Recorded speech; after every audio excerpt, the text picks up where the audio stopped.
Well, good morning, everybody. Hey, it's Memorial Day, and I completely forgot today was Monday. My brain said it's a weekend and I don't get up tomorrow, and I didn't get up. And then I'm like, about 10:30 my time, because I slept in. We were up, my wife and I were up late last night watching TV, and I'm like, oh, shit, I have a show to do today. So I'm not taking the day off, and I wish you a safe Memorial Day, and I hope you have a good day. I always feel weird saying Happy Memorial Day, because it's not necessarily a day that's happy unless you're going mattress shopping or something like that. But even that this year is kind of out the window. But it's more of a reflective Memorial Day, and so that's the way it's going to be. So I'm just gonna, excuse me, I do have the reparations coffee ready just in case I have the cough. Although I think I forgot to put the cough syrup in it, if you know what I mean. Anyway, we're gonna have a good day. I have a couple of some interesting stories related to Memorial Day, and we'll check what's going on in the world a little bit, and that will be the show. So see you in a little bit after the intro. Play the intro, Johnny. Ladies and gentlemen, coming to you live from the Lucky Dog Studio in a hidden location somewhere in the upper Midwest of the United States of America, it's a brother making his own way but with all the wrong opinions. Welcome to the Morning Night Live with your host, yours truly, PAWG Night.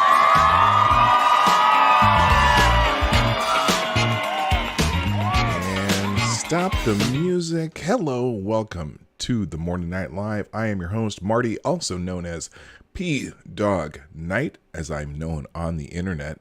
And welcome to the Morning Night Live. It is the 25th of May, 2020, Monday. Obviously, it is also Memorial Day, as I mentioned a little earlier. So I'm in a little bit more somber mood. Not somber, but just, excuse me, kind of mellow. So the music's going to reflect that with a little jazz. And it'll be a little more appropriate for the topics that I'm talking today. It's not going to all be mellow, but it definitely is going to be a little different than you're used to. No Metal Monday. Sorry, Metal Monday's out today. And so that's just how it's going to be. Hey, but let's say good morning to who's here, because I want to say thank you for being supportive of the show and jumping right in as soon as you saw that notification. And first in the chat today was Mr. Chi-Town J, who gets the bell if it works. And it didn't work because I had to reset my soundboard. Oh my gosh. Well, Jay, I promise you that the bell is coming. So, also good morning to Stab and Joe Scarborough. Joe, you're having a little controversy lately. I think the president's been getting up in business. Also, good morning to Donatello Slapafellow. Now, I'm trying to say these hellos while I'm fixing my soundboard at the same time, so please bear with me if it doesn't go perfect. Also, good morning to Mike Savage Blarg. And good morning to Skeptok. Love to see you here, man. It's been a while. Nice to have you here. Also, good morning to Jaeger Pony and Jim Beam and Straight Sith Mail and Big Assassin 80. Yes, it is a beautiful day, sir. I appreciate that. And good morning to the gayest person on YouTube who has to make a little quip about my memory loss. It wasn't memory loss. I just didn't get up. I slept in for once on a Monday, because that's what you do on a holiday Monday, unless you're going to go honor the fallen, and some people do that early in the morning. Also, good morning to E. Michael. Also, good morning to Jen T, ZZA, Cryptic, Keenan, Mr. Scott, Truckin' Bear, and whoever else is lurking in the background. You know, for some reason, I might have to restart my computer. Not right now. I won't burden you all with that. But for some reason, when I go to my dashboard, it doesn't tell me how many people are here unless I refresh the page. And that's an unusual thing that's happening with YouTube lately. Sometimes, as Ranting Monkey would say, YouTube, fix your shit. Anyway, let me, as I'm clicking at a couple more here, I got a couple articles up today, mostly related to Memorial Day. And then we might go through some headlines, but mainly I prefer to just talk about Memorial Day because there's a couple great stories that I pulled up. And I'm almost done fixing my soundboard, even though I probably won't use it a whole lot today. Also, hey, good morning to James Crow, Gamer Valine. I'm glad you guys are here also. I did not see you. You just popped up in the chat a second ago. So now that I see you, I definitely welcome you also. And as you can see, I'm not reading the chat right now because I'm trying to fix the soundboard. I'm almost done with the soundboard because I should have just done the most important one. Hang on a second. And I know this is not the most professional way to do this, but you gotta do it sometimes. Whoops, that's the wrong one. No, I need the wrong buzzer. There we go. All right, I got that all fixed. And the reason I spent all this time fixing the soundboard was specifically for Chi-Town J, who gets the, hey, there it goes. All right, also, good morning to Dumbbeard, Zombie Teddy. What's happening? All right, so let's get into this a little bit. Like I said, it's Memorial Day, and we're going to start with a couple articles here just related to that, and then I'll go into some other headlines after that. Oh, well, thank you, Cryptic, for the first super chat of the day. You can do that through the Streamlabs link down below. And Cryptic says, with the $5, the first Muslim to study permutation and combination took it a lot seriously. I'd IED die. Ooh. Dude, that's rough. What are those called? Are those called not anagrams? What is that called when you do that? When you take a word and you can make it into different words using the same letters? I can't remember what that's called. There's a name for it. Somebody can tell me that in the chat. Thank you very much, Cryptic, for the first super chat of the day. Yes, and if you'd like to do super chats during the show, you can do them in the Streamlabs link, which is right there in the chat. It says super chat link here, which takes you to a link called PAWG which will take you to my super chats via Streamlabs. Someday we'll have the YouTube ones, but hey, I need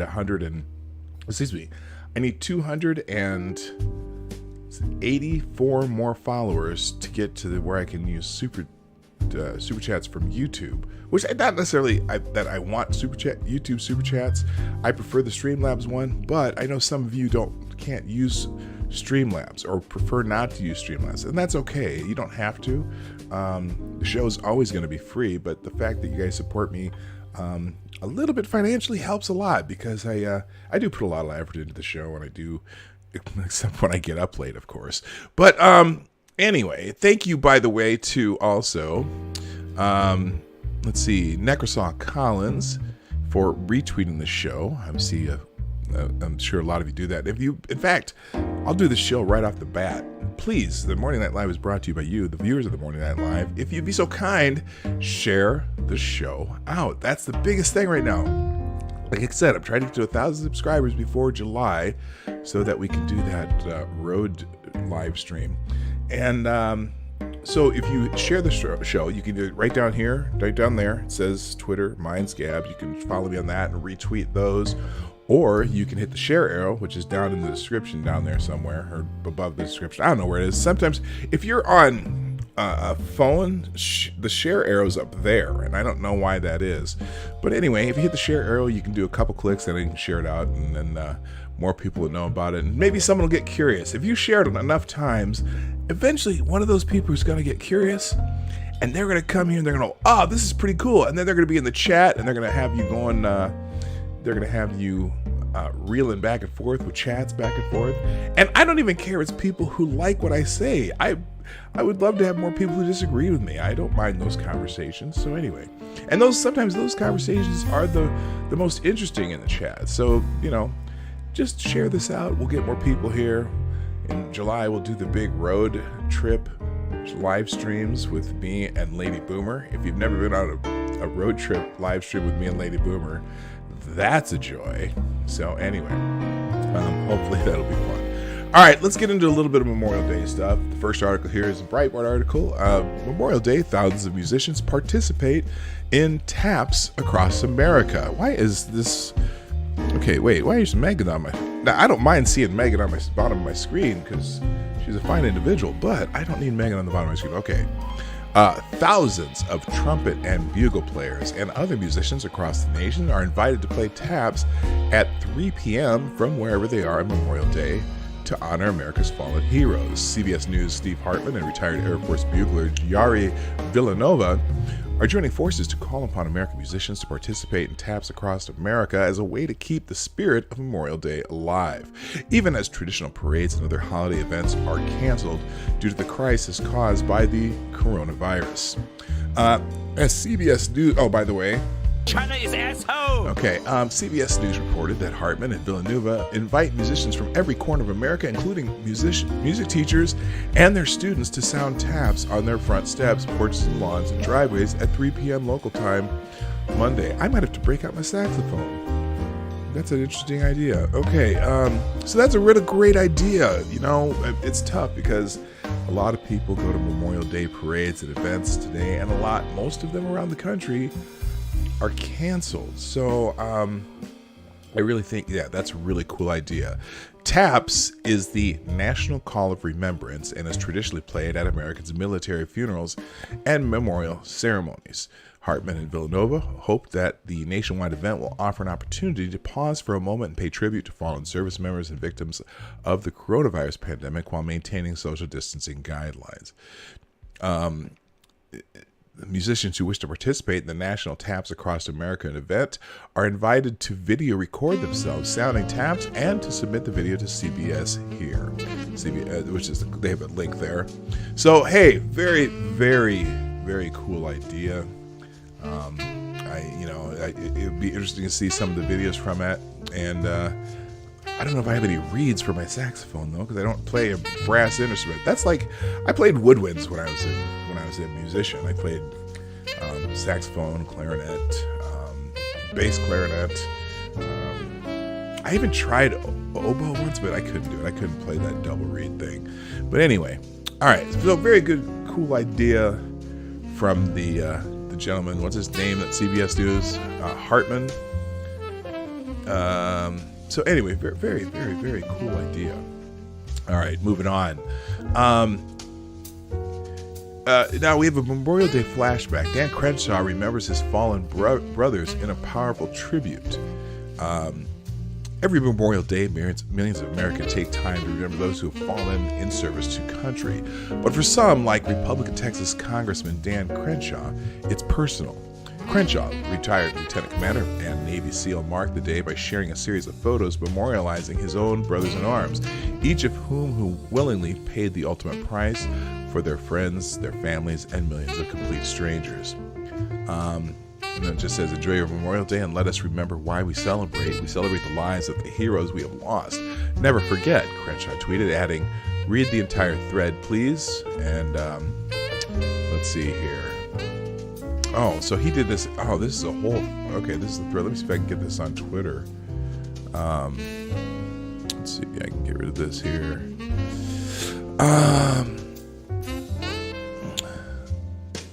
Okay. He. Shoot. Unfortunately, there's not a link to it because this didn't. Let me see if I can find this real quick. Maybe it'll pop up.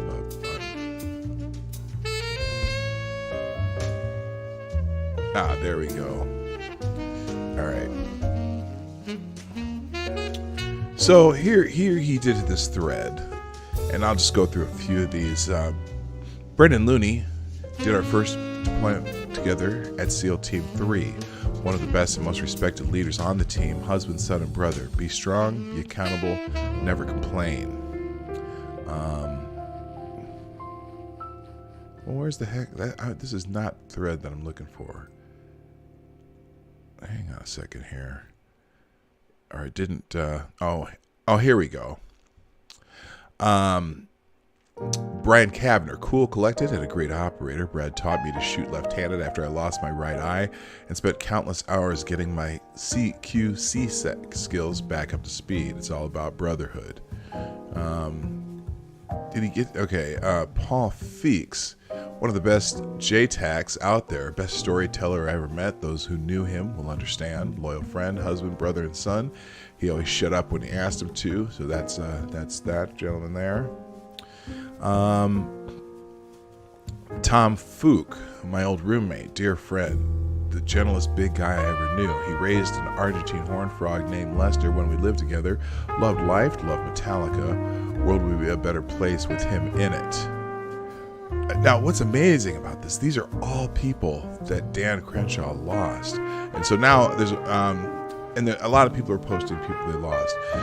Dave Warson, All-American, spent a lot of time together on our deployment in Afghanistan. When not on a mission, we hit the volleyball court, half sand, half rocks.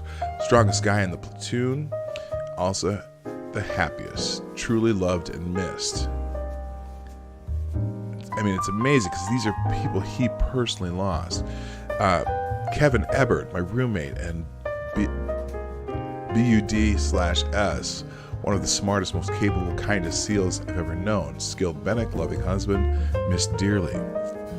Brett Marahue, the most motivating and entertaining guy in our Bud S. I don't know what Bud S class. Oh, okay, that's when they're going through class. Told stories for hours about his time as a cop before he joined. He pretended to be a doctor so he could visit my hospital room in Afghanistan and check up on me after I got hit by an IED. Charles Keating IV, Chuck Heavy. His laugh was contagious, life of the party. He was killed placing himself in danger so that his team wouldn't have to. Navy Cross recipient, epic hero, husband, son, and brother. Let's see, I think that's it. But that's just, just to think that these are all men that he served with that were lost while in service. So it is very, it's very tough, man. It's very tough to have that. And I'm sure there's more in that thread, but I'm going to move on. But just to remind you that what it's about on this day. This article, The Tradition Goes On, I'm basically going to read mostly without comment. I think it's a great article, so I thought I'd bring it here. And it's called The Tradition Goes On, Despite the Lockdown of Pennsylvania City's Memorial Day Rituals Endure, by Charles F. McElwee. Memorial Day 2020 will be a weekend of cancellations. Most parades and picnics must wait until next year. Regardless of present circumstances, though, the holiday's true purpose is to honor those who died serving the United States Armed Forces. Typically, Memorial Day weekend marks an annual pilgrimage to cemeteries where volunteers, families, and friends decorate the graves of those who defended our nation. This year, many of the fallen won't receive their annual visitors. In Hazleton, Pennsylvania, though, my family's hometown, the tradition will go on this year despite COVID-19's impact on this mountaintop city, which at one point was a virus hotspot. Last weekend, numerous volunteers from the Elks, American Legion, Boy Scouts, and firefighters deployed to the cemeteries using maps and wearing masks. They planted bronze markers affixed with American flags to commemorate the dead. Many graves, their epitaphs faded by weather and time, date to the early 19th century, before the region became an empire of anthracite coal. You've got to remember, this isn't for us. This isn't about us. This is for our veterans. We're doing this for them, one volunteer told the Hazleton Standard Speaker. In this season of lockdowns, a record number of volunteers decorated 1,500 graves within an hour. Still, these represented only a fraction of local graves. In fact, the city's buried souls now outnumber the living residents. Each year, scores of families, often carrying log planters purchased at local flower shops, pay tribute to those now gone. For generations, Memorial Day has remained one of the Hazleton's most cherished holidays. The weekend marks a homecoming for natives, near and far, to make visits to the graves not only of fallen servicemen, but also of those great-grandfathers who immigrated from Europe to work as miners, grandmothers who maintained multi-generational homes, tilled beloved gardens, and devoted themselves to churches, and parents, some who stayed and some who sought opportunity elsewhere. Hazleton cemeteries are full of people who loved their hometown, as William Faulkner put it, in spite of, not because. Hazleton was an industrial city, once meticulously divided by ethnicity and religion. At the Italian cemeteries, families placed flowers before graves of Calabre's ancestors, their photos encased in circular glass adorning headstones for posterity. Throughout Hazleton, there were more than 30 languages throughout Hazleton, where more than 30 languages were once spoken, families flocked to ethnic graveyards where floral crucifixes, votive candles, and bouquets are placed before the headstones of Tyrolean, Slavic, Ruthenian, and Polish ancestors. In recent years, Hazleton's Fire Department held its annual Memorial Day program at St. Gabriel's Cemetery, part of the city's historically Irish parish. For decades following World War II, my late grandfather, as commander of the parish's Catholic War veterans, led an honor guard in firing 3 volleys at the cemetery. Children lunged for shell casings after the shots. Each Memorial Day, these veterans marched through St. Gabriel's past the graves of soldiers and their ancestors, immigrants from County Donegal. A few of those tombstones, now barely legible, feature Gaelic epitaphs. Nearly all of World War II's veterans are now gone, leaving today's volunteers and families with the job of preserving these traditions. Nobody appreciates this heritage more than John Probert, the city's preeminent historian and indispensable president of the Hazleton Cemetery Association. For nearly 40 years, Probert, who's 82, has served as sexton of the Vine Street Cemetery, a landmark in the city's fading Victorian neighborhood. Founded in 1859 by coal operator Aravistus Pardee, Hazleton's founding father and once one of America's wealthiest men, the ornate cemetery houses approximately 20,000 graves, including 250 of Civil War soldiers. Today, with a board of just 2, Vine Street's stewardship is almost entirely Probert's task. He oversees maintenance and the laying of flags and serves as a guide to those looking for ancestors. There's a lot of work that goes on into this. It's not just digging graves, he told the local news station. The cemetery will need a successor as committed as Probert has been. We want to make sure this is all covered, he said. On this otherwise quiet Memorial Day, the flags at Vine Street and Hazleton's other cemeteries will still fly high. In a city wearied by crisis, the tradition will go on. All right, so that's like I said, that's a great article, and I think there's things like that going on throughout the country. I mean, it's even though going through a different type of crisis, I think it's important that you remember those who have died in service to this country. Now, one thing I want to talk about real quick, just before I go on to the next article. I know Friday, when I was talking about Memorial Day weekend, I mentioned that my father served in the Korean War, and my dad, I should say, my father is my father. My dad is the man I grew up with. My dad is the man who's adopted me when I was a young child. And that's my mom and dad. And then I also have my mother and father, who are both still alive, who I met in the early 2000s. But anyway, I mentioned that my dad served in the Korean War, and that he did not die in the Korean War, obviously, because I grew up with him. And I was talking about Memorial Day, and I think I gave somebody the impression that I was confusing Memorial Day with Veterans Day, because I know a lot of people do that. I know Obama did that once. He made that mistake. I mean, and it wasn't intentional. Obviously, he just said something stupid. But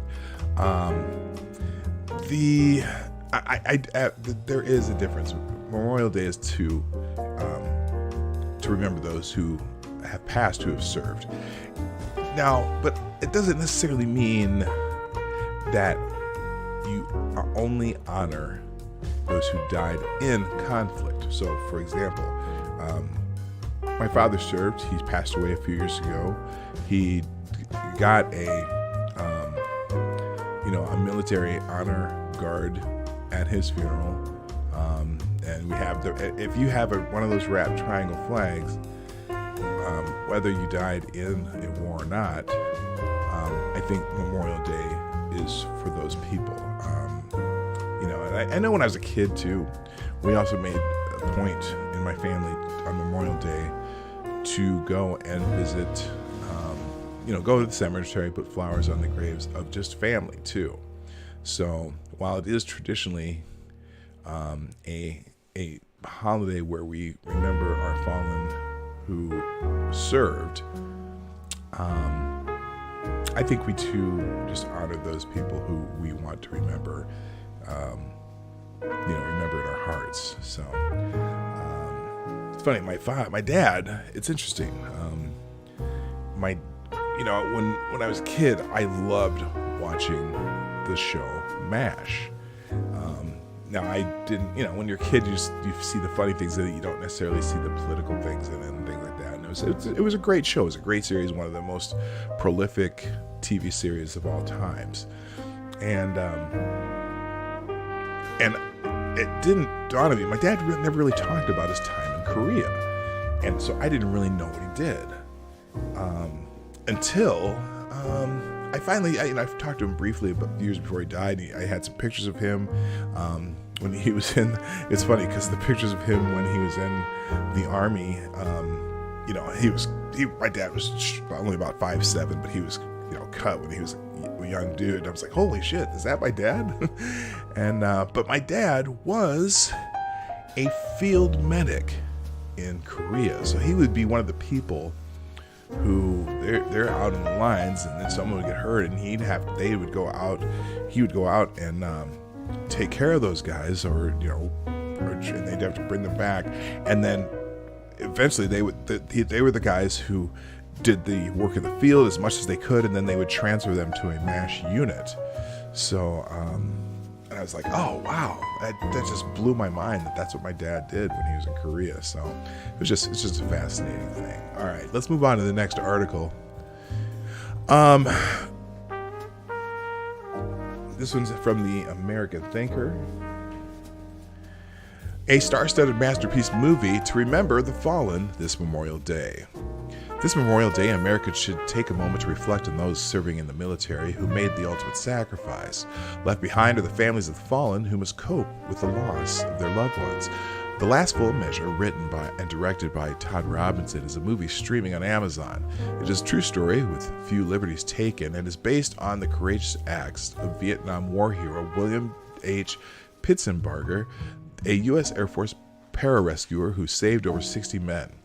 The list of star power is incredible. It's a who's who. The film stars Ed Harris, William Hurt, Christopher Plummer, Peter Fonda, Sebastian Stan, Diane Ladd, and Samuel Jackson. When others were escaping from the Viet Cong attacks, Pitsenbarger ran into fire to save the men of the Army's 1st Infantry Division. Both Betty saved and his parents felt he deserved the Congressional Medal of Honor. They fought valiantly for William to get the honor before his father died of terminal cancer. Todd Robinson noted there was a young man named Parker Hayes that was working for the Air Force and given the task of interviewing those who were saved by Pitsenbarger. He was the first guy to go in and actually interview these veterans. And it was the first time they had ever told the story of Operation Abilene. When I met Parker, he gave me a list of people and said, "Go forth and interview these people." That day still remains a powerful trauma in their lives. A lot of the dialogue and the characters, while some are amalgams, are certainly drawn directly from our personal experience in meeting these men. Besides Hayes, there were others responsible for making sure Pitsenbarger received the medal.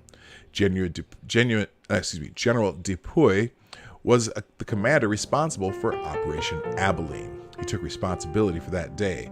The senator in the movie is a combination of Dupuy and former Majority Leader John Boehner. They both worked hard to get the medal for Pitsenbarger. Boehner convinced then President Clinton to award the medal. It was a bipartisan effort. Many might be surprised that Peter Fonda starred in a movie about Vietnam veterans.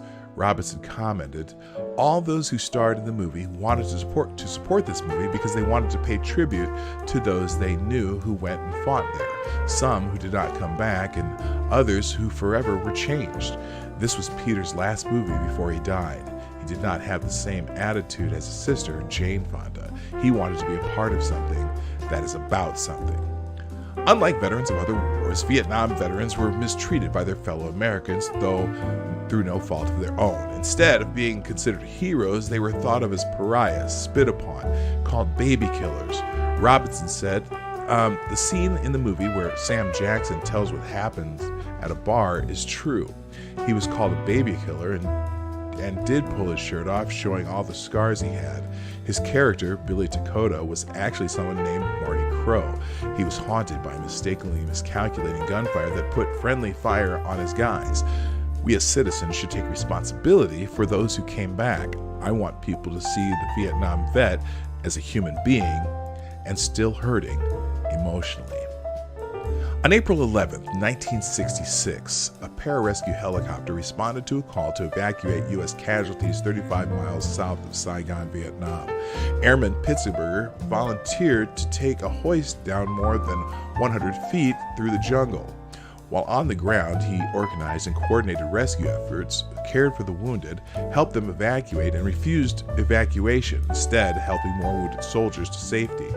After the Viet Cong launched an overwhelming assault, the evacuation was terminated. Pitsenbarger, instead of deciding to be rescued earlier, stayed with the soldiers and even took up arms to fight. With the battle raging, he continuously exposed himself to enemy fire to care for the wounded, pulling them out of the line of fire. Eventually, the Vietnamese overran the perimeter and killed Pitsenbarger. Shortly after his death, he was recommended for the Congressional Medal of Honor, but the bureaucracy got in the way, and instead in 1966 awarded him the Air Force Cross. Because those he rescued and his family felt that Pitsenbarger deserved the highest honor, they kept petitioning. Eventually, 34 years later, in December 2000, he posthumously received the medal. Robinson noted, "I was touched by what his father said. He talked about how he never got to see his son fall in love and have a child of his own. I reflected on my own son and realized I could not face the world if I lost my son." His mother said, "If not my son's life, then whose?" Those he saved were on a mission to get him the medal before his father passed. Pitsenbarger saved the men in 1966 and saved their soul in 2000 because he gave them a sense of purpose. If they did not live their lives to the fullest, then his paying the ultimate sacrifice would be meaningless. Furthermore, he stated, "Medals are important because it makes people focus on the action and not the achievement like an Academy Award. It is to make sure that the action is never forgotten. The power of the medal is but a prism on the action and the behavior during stress. The medal tells a story, a narrative that explains what was done and on what terms.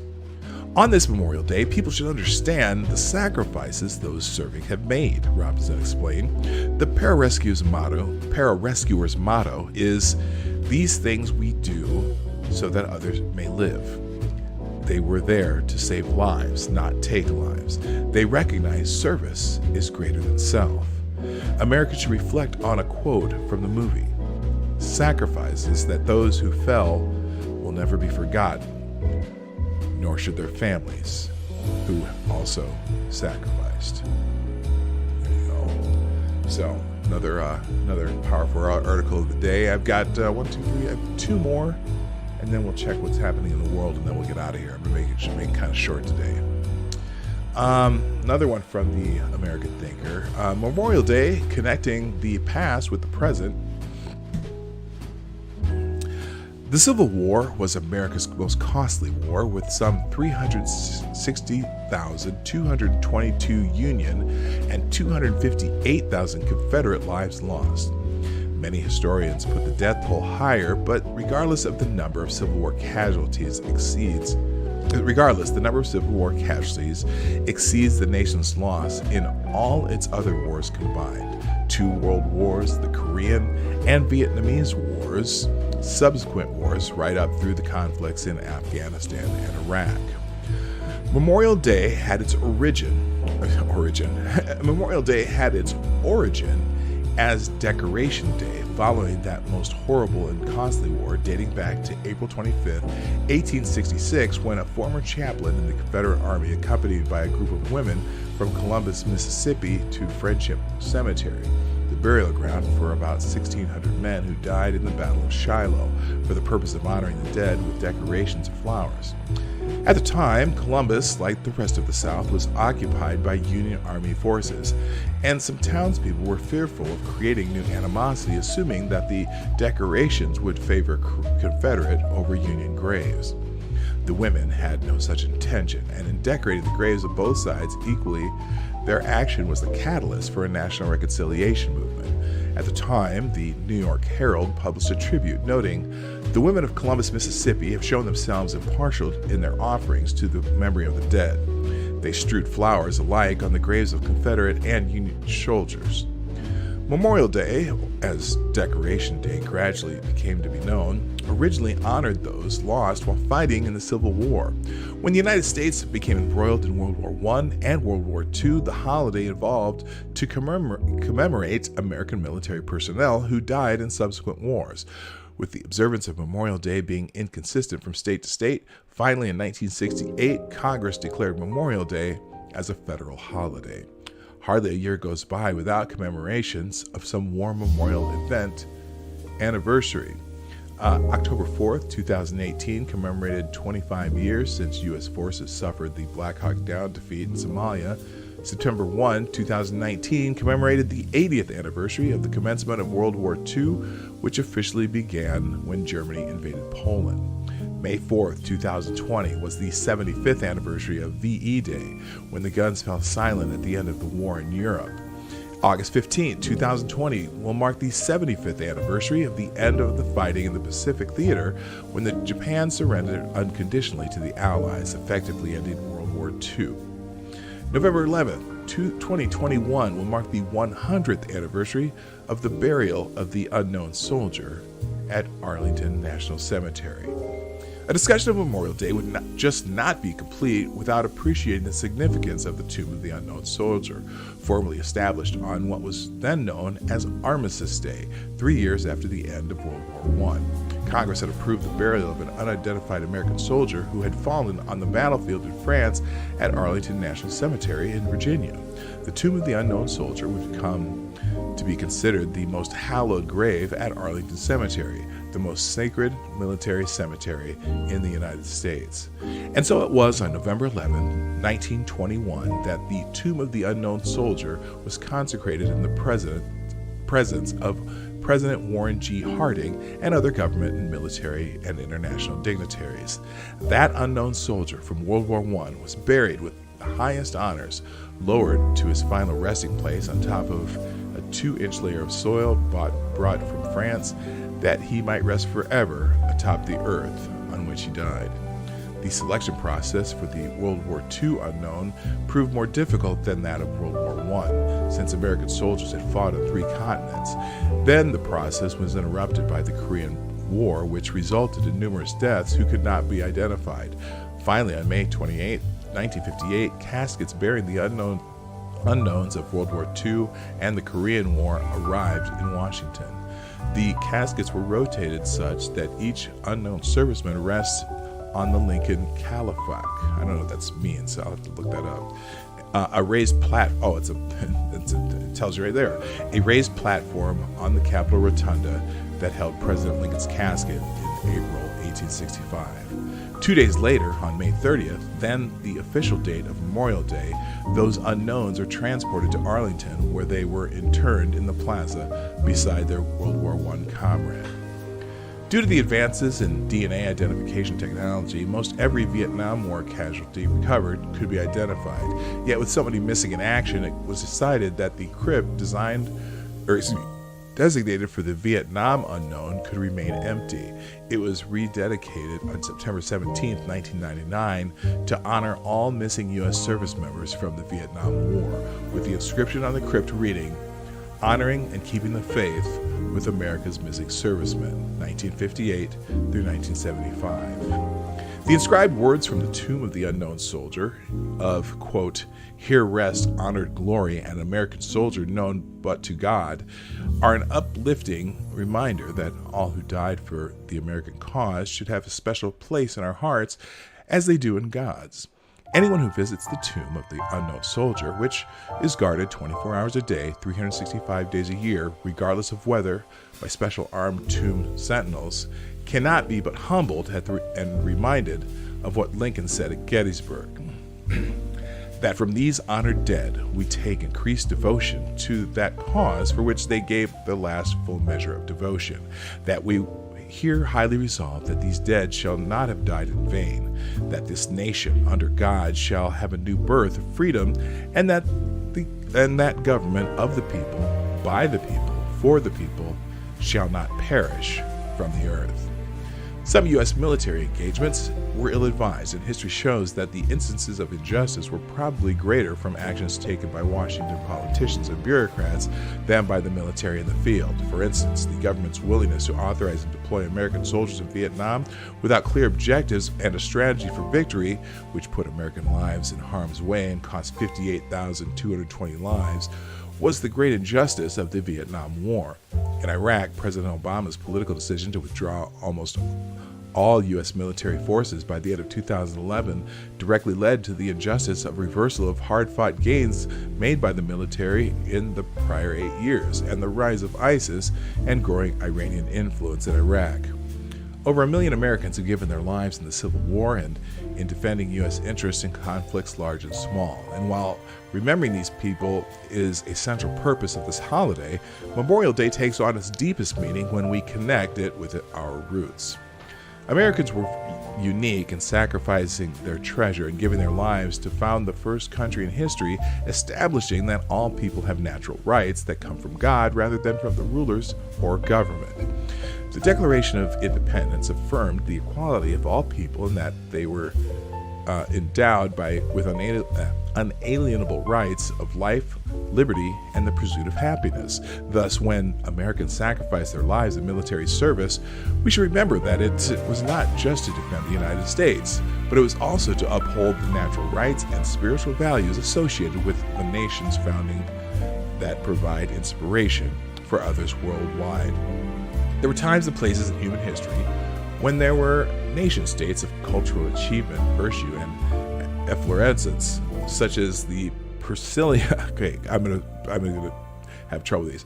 The Periclean Athens, in the Florence of Medicis, and in England of Elizabeth and Shakespeare, but none were founded the way America was. That is, by the collection of the nation's most learned statesmen, well-versed classics of law and political philosophy, who prayerfully approached drafting the Declaration of Independence in 1776 and then the U.S. Constitution in 1787.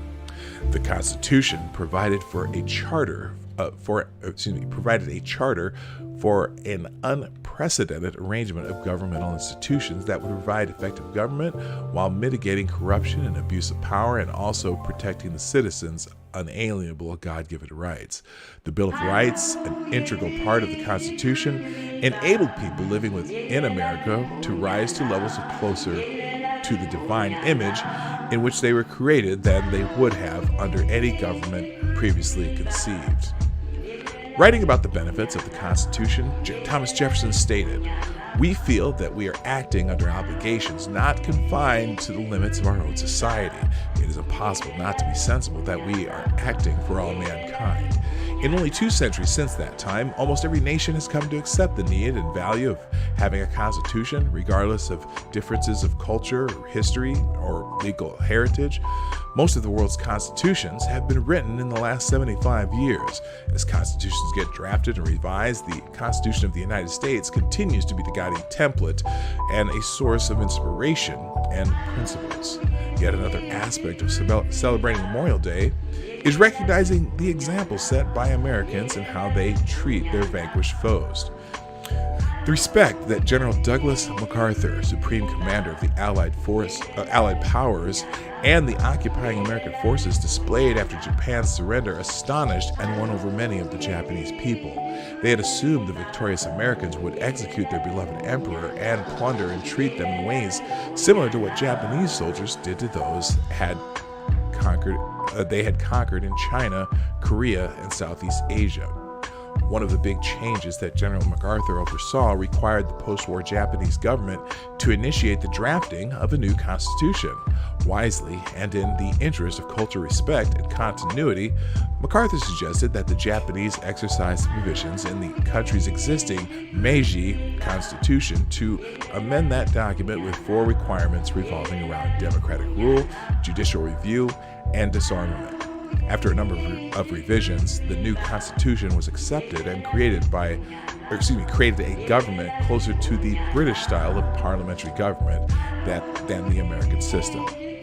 In addition to overseeing the rewriting of the Japanese constitution, MacArthur also required that new laws and mandates be enacted to bring about land reform, so as to broaden private property ownership and to break up and restructure business conglomerates known as the zaibatsu, to provide more competition, fairness, and opportunity. What was remarkable about the U.S. defeat and reorganization of Japan was that American actions were conducted in such a way that helped the Japanese to become a more formidable economic competitor to America's. I'm going to read that again. What was remarkable about the U.S. defeat and reorganization of Japan was that American actions were conducted in such a way that helped the Japanese to become a more formidable economic competitor at America's own expense, but that also brought about respect and friendship between the two countries that has remained ever since. In Europe, after armistice, the war-indebted United States launched the Marshall Plan that gave some $135 billion of grant aid in current dollar value that helped reconstruct war-devastated regions of Western Europe.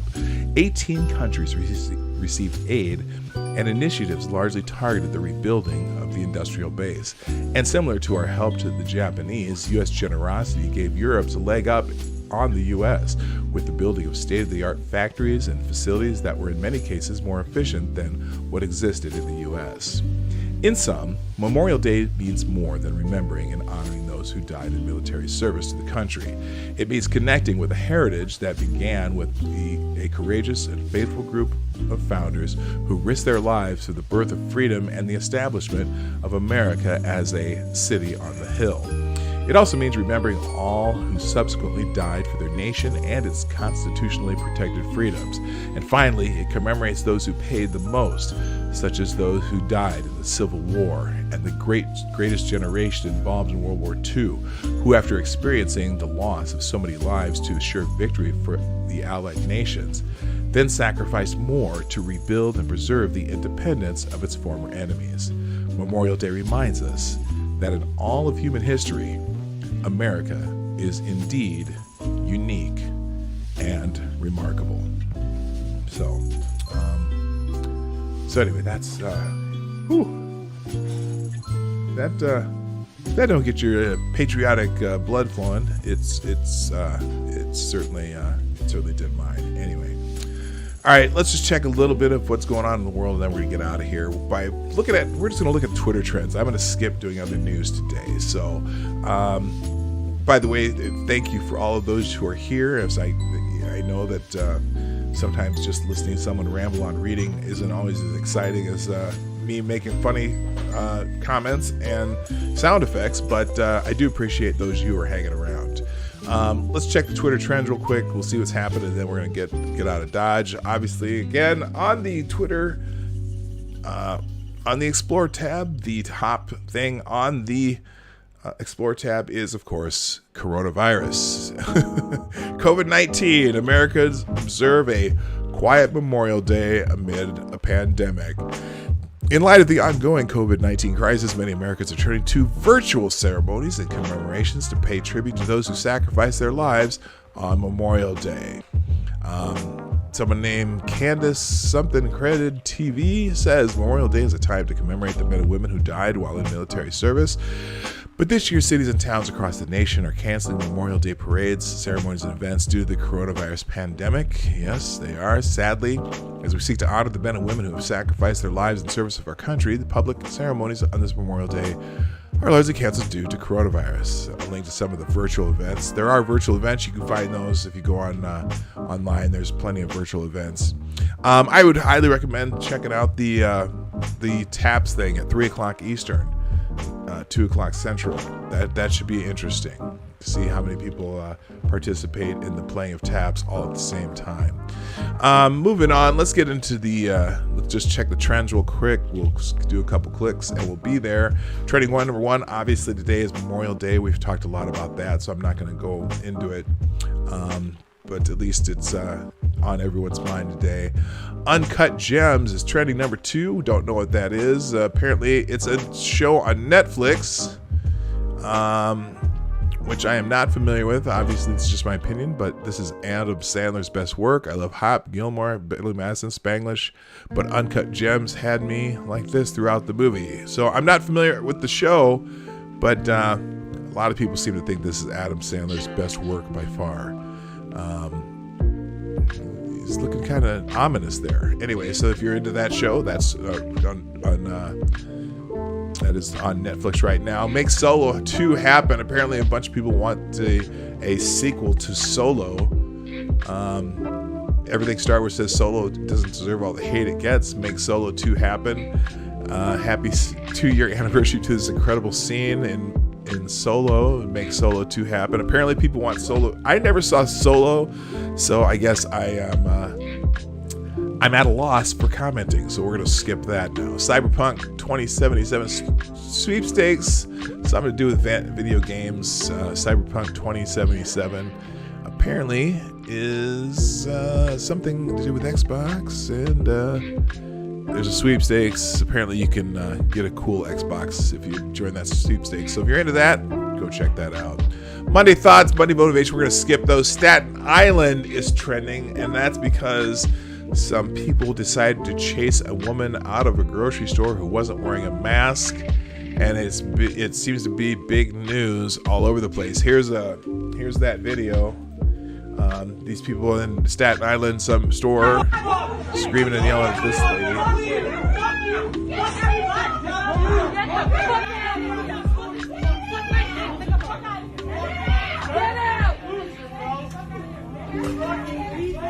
Get out!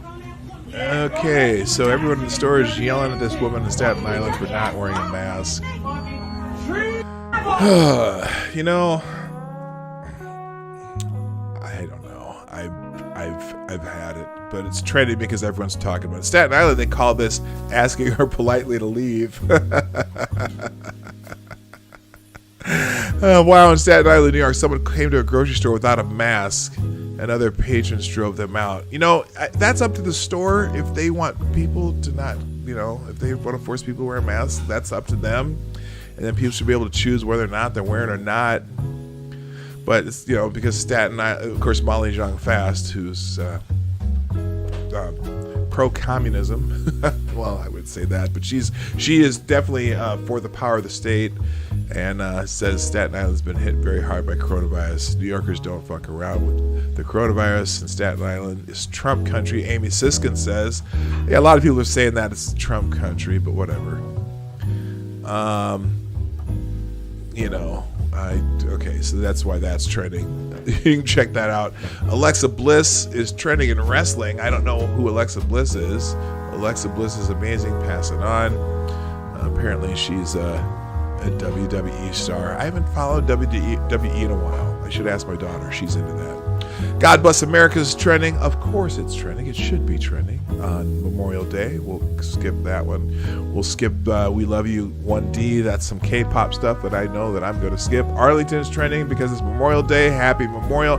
Now, this is the one that I said, I don't know why you would say Happy Memorial Day is a tough way to say it because it's a solemn day. But it's a holiday. I don't know.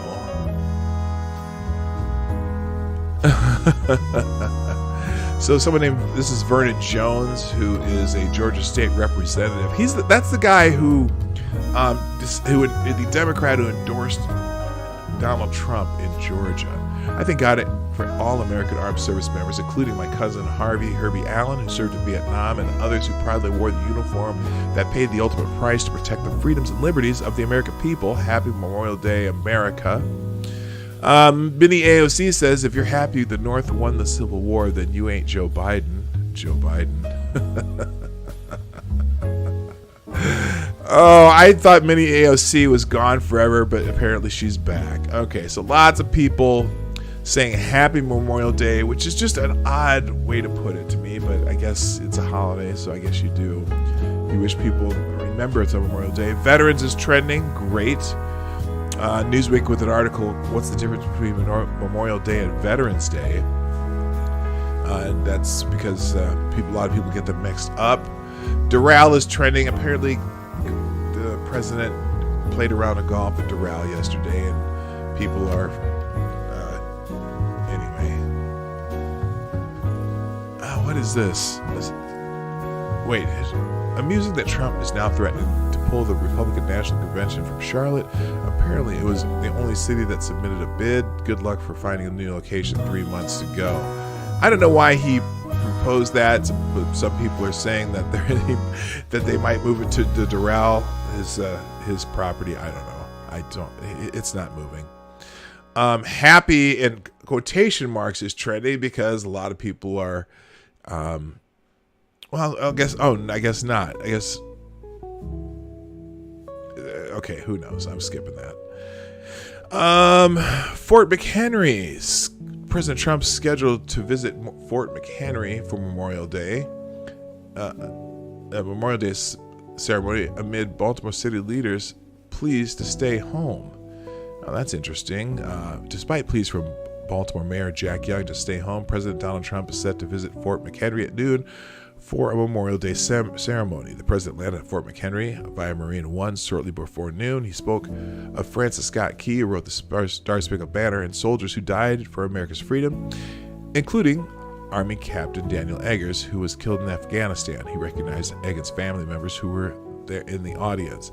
The mayor said multiple times over the last week he had hoped the president would change his mind about the visit. Protesters in a caravan yelled, "Stay at home, Donald Trump. We don't want you here," speaking out against the planned visit as they drove to Fort McHenry on Sunday. They said Monday will be their time to follow Mayor Jack Young's order to stay home. Mayor Young later voiced he thought the president was violating the law.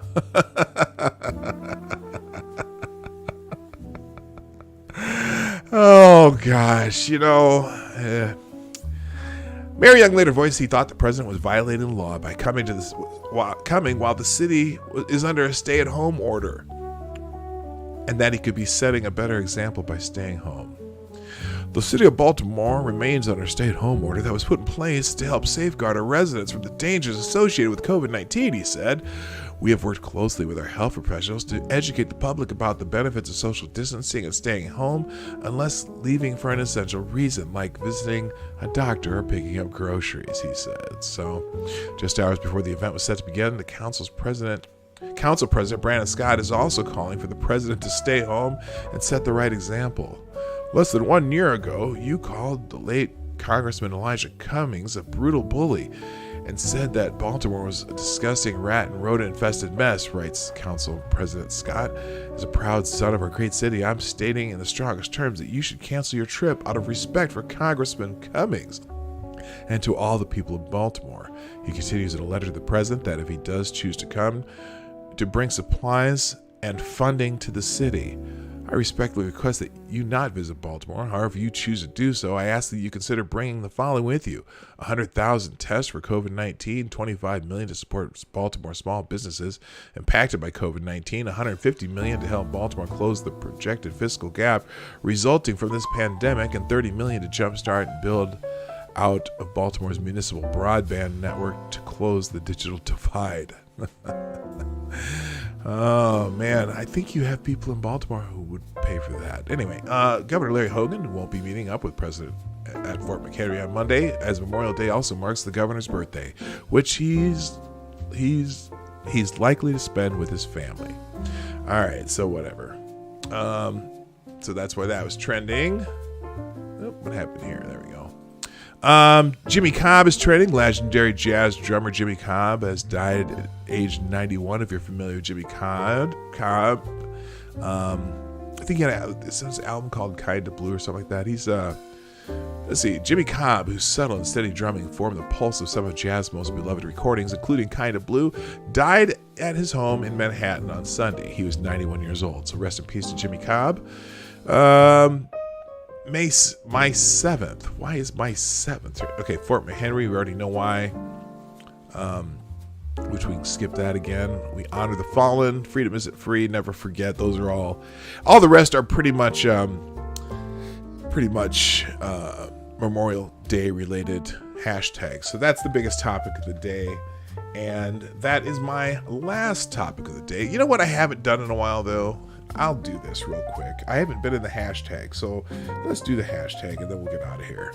Oops, PDK, TK, news. Let's see what's new in the hashtag today. By the way, hi everybody that I haven't said hello to. I see Gamer Valine, Sean DW, Check Your Logic, Straight Sith Mail.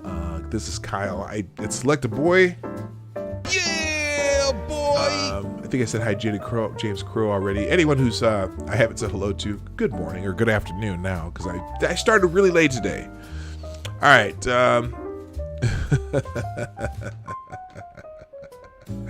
Always a good meme from Grillin' Pirate Pete. Democratic governors warn if lockdowns are lifted, they won't get nearly as much time in the spotlight.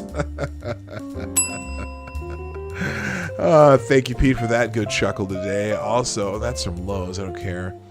Australian scientists seize manipulation in Wu flu virus. Yeah, this is from the Washington Times. I saw this. I want to read this article before well, here, let's just give you the kind of the lead on this. A forthcoming Australian scientific study concludes that the coronavirus causing the global pandemic contained unique properties suggesting it was manipulated in a Chinese laboratory and was not the result of natural occurrence. 5 scientists who conducted the study discovered an unusual ability of the SARS-CoV-2 virus as the pathogen behind COVID-19 is called to easily affect humans.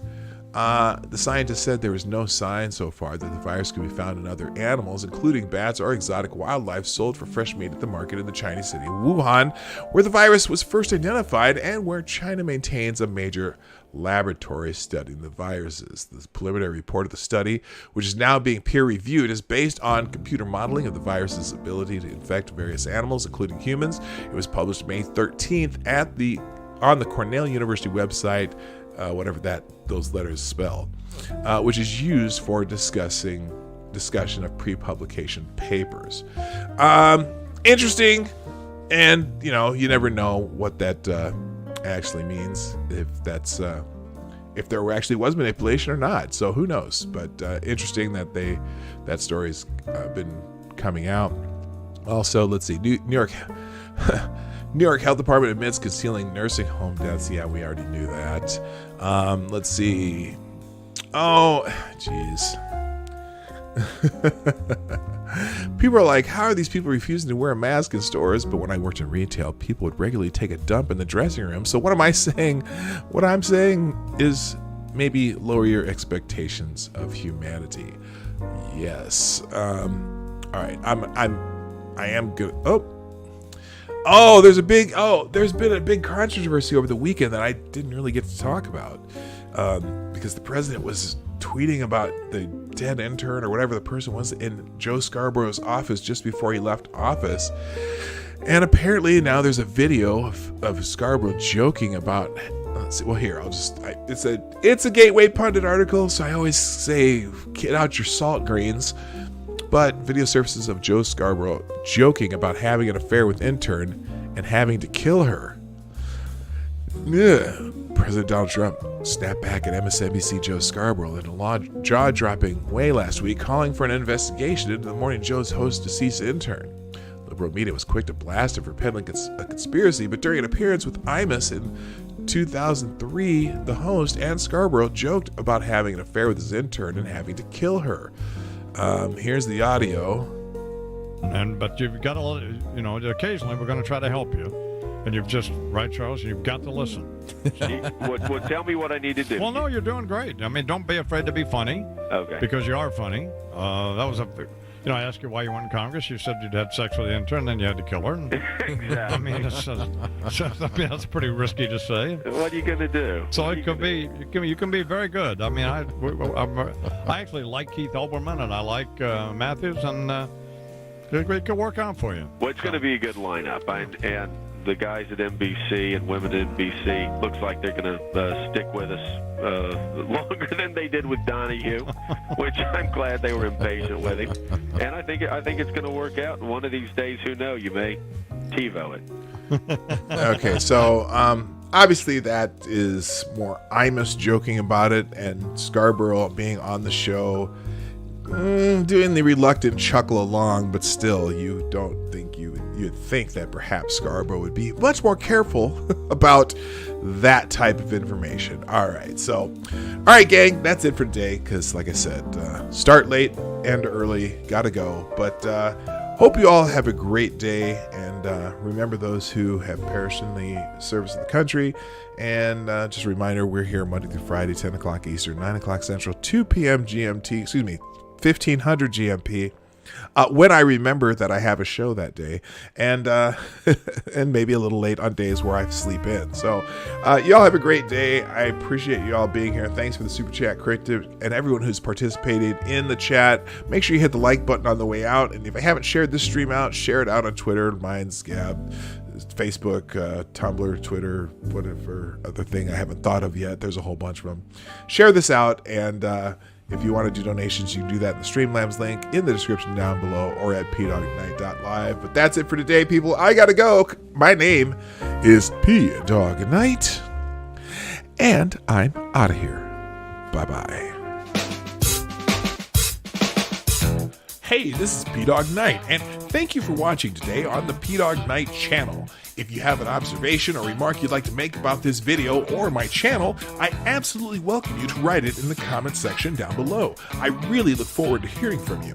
And before you go, if you like what you saw but you're not already subscribed, please make sure you hit the subscribe button and definitely click that bell that pops up afterward so you'll be notified when I post new videos or when we go live. I broadcast my live show, The Morning Night Live, Monday through Friday at 10 a.m. Eastern, 9 o'clock Central. A special thank you to all supporters of this channel who share our videos on social media and who make donations through the Streamlabs link, which is also in the description down below. Thanks again, and until next time, I'm P-Dog Night, and I'm out of here.